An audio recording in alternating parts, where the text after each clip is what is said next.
छत्रपती संभाजीनगरमध्ये हिंदू असुरक्षित आहेत का हा सवाल आता उपस्थित होतोय।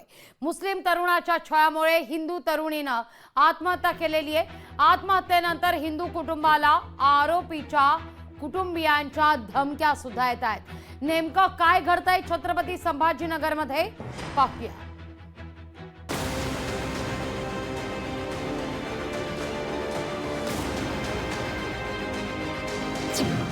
छत्रपती संभाजीनगरमध्ये हिंदू असुरक्षित।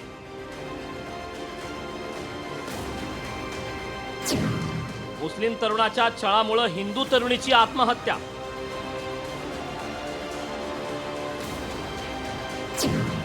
आत्महत्येनंतर हिंदू कुटुंबाला आरोपीच्या कुटुंबाच्या धमक्या।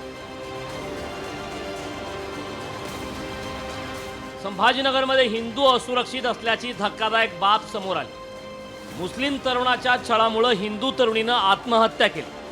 आत्महत्येनंतर ओहर गावातील पवार कुटुंबाला जीवे मारण्याच्या धमक्या दिल्या जाऊ लागल्यात। या कुटुंबाला आरोपीच्या कुटुंबियाकडून खुलेआम धमकी दिले जात असल्याचे व्हिडिओ समोर आले।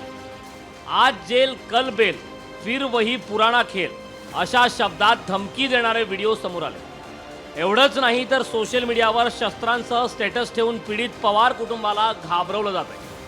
सततच्या धमक्यांमुळे पवार कुटुंब दहशतीत आहे।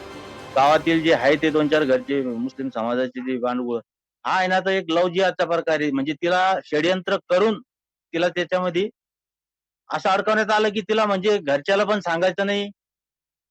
इतका दबाव तिच्यावर वाढला की काहीच ती म्हणजे तिची इच्छा असून सुद्धा ती सांगू शकत नव्हती। मुलींना म्हणजे जन्माला घालावं की नाही घालावं हा सगळ्यात मोठा प्रश्न आहे की कसं जन्माला घालून असं दलिंद्रांसाठी आपण त्यांना जन्माला थोडी ना घालतो, तर त्यांनी पुढे चालून आमच्या मुलीवर असा अत्याचार करावा, त्यांना शिक्षण नाही होऊ द्यायचं घरात। तरी आमची मुलगी घरातच होती सर, आम्ही घरात 10वी पर्यंत तिथूनच शिक्षण केलं तिने। शिवसेनेनं या प्रकरणी पोलिसांनी कठोरात कठोर शिक्षेची मागणी केली। संजय शिरसाट यांनी या प्रकरणात शिवसेना जातीनं लक्ष घालून पाठपुरावा करण्याचं आश्वासन दिलं। अशा या घटनेबद्दल जास्त आम्हाला लांबवणं उचित वाटत नाही।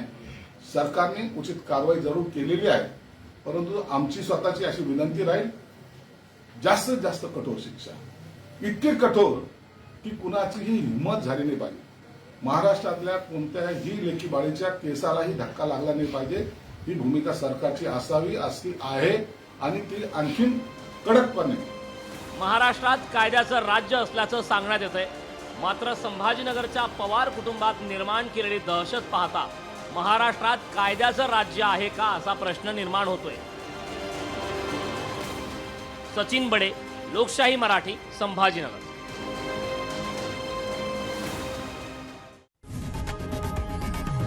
लोकशाही मराठी ऐका, पहा, जागरूक रहा।